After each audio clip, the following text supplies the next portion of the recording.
Number 8. Jamakira Ulisa Levert Chapman. Workers and patients at the Blake Hospital in Bradenton, Florida, spotted a woman that appeared to be loading up a firearm as she sat in the emergency room in June of 2022. The suspect was identified as 37-year-old Jamakira Ulisa Levert Chapman, and she was seen placing bullets into a magazine that was in her purse. Staff discreetly notified the authorities and they arrived at the emergency room within minutes. By then, Levert Chapman had already been approached by a security guard. She was taken into custody, and while her intentions were unclear, the weapon and ammo found in her possession were deemed capable of causing considerable destruction. Levert Chapman had a Smith & Wesson .380 caliber semi-automatic handgun with an incorporated laser. Her purse also contained a high-capacity drum-style magazine loaded with 36 rounds. 2 magazines containing a total of 13 rounds, as well as an additional 14 loose rounds. Levert Chapman was charged with introducing a firearm into a hospital and possession of a concealed weapon without a concealed weapon permit. Law enforcement praised the staff's handling of the situation, with a spokesperson later telling the media that everyone did what they're supposed to do. Number 7. Nesta Hernandez. In early November of 2022, police in Dallas, Texas, released harrowing footage of a shooting in the emergency room of the Methodist Dallas Medical Center, which was carried out on October the 22nd by a parolee named Nesta Hernandez. The incident started while he was in the delivery room with his girlfriend, who had given birth the previous day. Hernandez was at the time on parole after serving 6 years of an 8-year sentence for a 2015 aggravated robbery. He was wearing an ankle monitor, and the Texas Department of Criminal Justice had allowed him to be with his partner for the delivery of their baby. While in the room, Hernandez flew into a jealous rage and accused the woman of cheating on him. He produced a handgun and struck her in the head multiple times with it, before telling her that they were both going to die, as was anyone who walked into the room. Much of what followed was captured on the body cam of Methodist Medical System Sergeant Robert Rangel, who was investigating a separate incident when the shots rang out. Hernandez had gunned down social worker Jacqueline Pocor, aged 45, when she walked in to provide assistance to his girlfriend. He then fatally shot 63-year-old nurse Katie Annette Flowers in the hallway. Rangel quickly drew his weapon and returned fire, hitting Hernandez in the leg and prevented him from leaving the room. The parolee barricaded himself inside with his girlfriend and their newborn, who'd become hostages in his rampage. Rangel took cover in a spot that provided a vantage point to the delivery room door, called for backup, and then attempted to talk Hernandez down. As the latter's girlfriend was screaming and wailing, the officer pleaded with him to let her and the baby go safely. More officers eventually gathered around the room entrance, and after a standoff lasting 15 minutes, moved in and took Hernandez into custody. Only audio of the apprehension was available. Hernandez was charged with capital murder and aggravated assault against a public servant and held in lieu of a $3 million bond in the Dallas County Jail. Number 6. Glenda Johnson Jackson.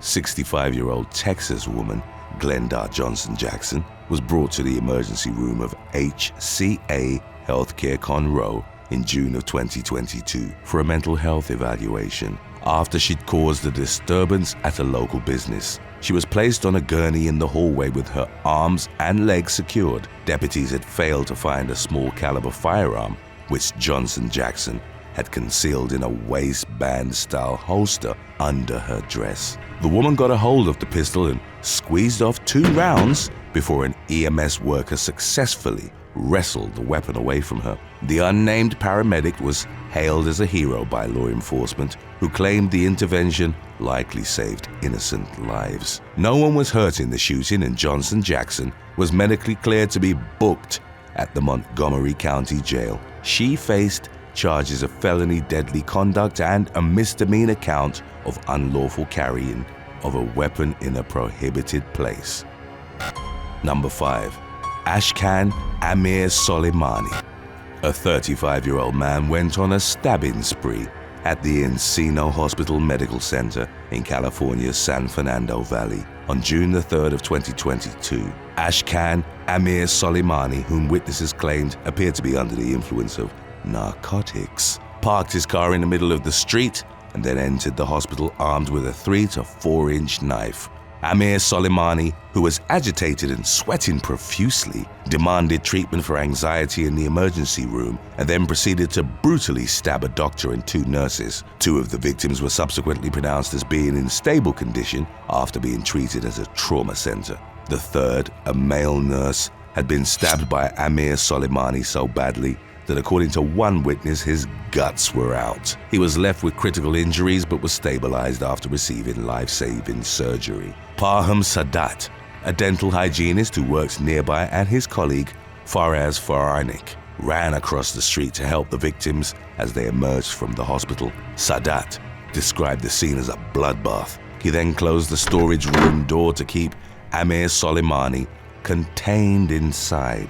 Sadat later told a media outlet that he'd made eye contact with the suspect, who seemed emotionless as he peered back at him through the window. Responding law enforcement sealed off the hospital and Amir Soleimani took refuge in one of the rooms. He was captured without further incident after a standoff lasting several hours. He was charged with 3 counts of attempted murder and held on a $3 million bond. The police were familiar with Amir Soleimani as he had a documented history of violence that included being detained for battery on a police officer and resisting arrest the previous year. Number 4. Beth Keegstra.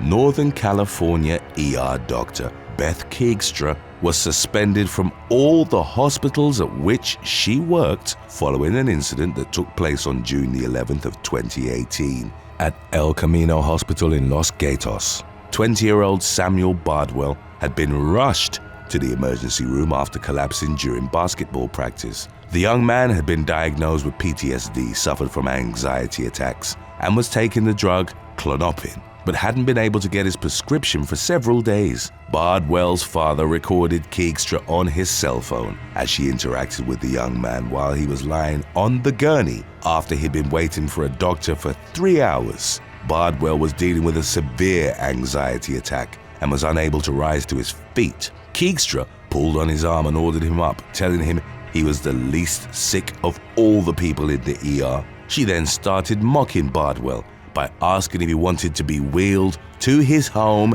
in the gurney. Keegstra wrongfully assumed that he was on drugs and asked him if he was looking to get narcotics, but Bardwell clarified that all he wanted was a pain reliever and anxiety medication. When he told Keegstra that he was unable to inhale properly, she scoffed and replied by saying, "He can't inhale? Wow, he must be dead. Are you dead, sir?" The doctor was also heard cursing at Bardwell several times before the video ended. No drugs were found in his system, and as a result, he was given some fluids, supplements, and pain medication. Bardwell recovered and decided to share the footage out of concern that other patients would be treated the same by Keegstra. The clip subsequently went viral, with many users condemning her behavior, which subsequently became the focus of an internal investigation. Number 3. Miles Jackson.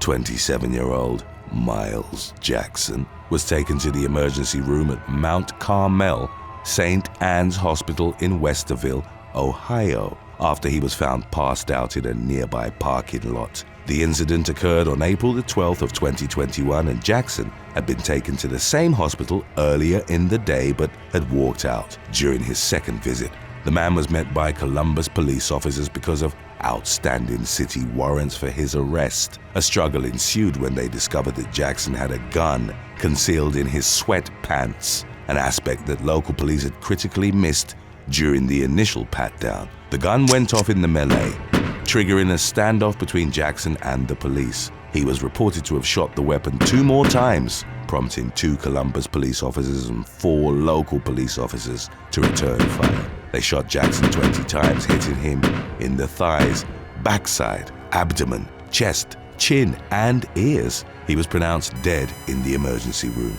Protests followed the shooting with allegations of police brutality, as it was regarded as another example of racial injustice. Since Jackson, a black man, had been gunned down by white officers. An investigation was launched and no charges were ultimately brought against them, with the exculpatory crux of the matter being that Jackson had fired his weapon 3 times in the emergency room prior to being killed. Today's topic was requested by Bob's Mum 32able, Becca and Donnie, Jean Pensavale, and Bridget Sampson. If you have any other topics you'd like to learn about, subscribe and let us know in the comments section below. Number 2.